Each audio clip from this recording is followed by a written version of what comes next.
நான் உங்கள் கலை பேசுகிறேன். நம்ம சாம்பார் பொடி செய்வது எப்படின்னு பார்க்க போகிறோம். வாங்க வீடியோக்குள்ளே போகலாம்.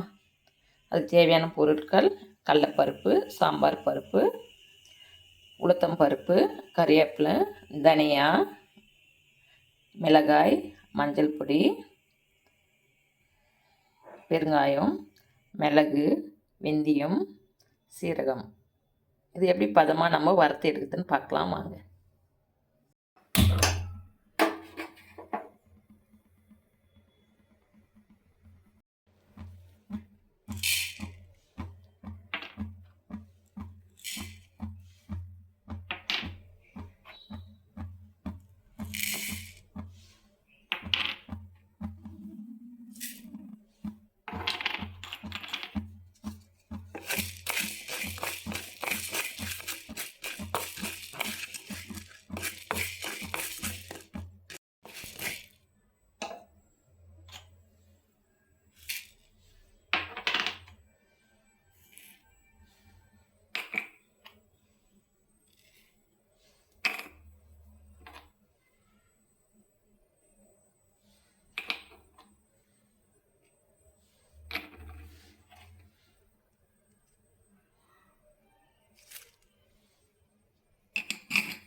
பருப்பு பொடி ரெடி ஆயிடுச்சு. இது சாம்பாரில் ஒரு ஸ்பூன் போட்டோம்னாவே நமக்கு போதும், நல்ல டேஸ்ட் வரும். இது போல் நீங்களும் ட்ரை பண்ணி பாருங்கள். சேனலை பார்க்குறீங்க, லைக் பண்ணுங்கள், ஷேர் பண்ணுங்கள், சப்ஸ்கிரைப் பண்ணுங்கள். அப்போ தான் நான் போடுற அடுத்தடுத்த வீடியோலாம் உங்களுக்கு வந்து சேரும்.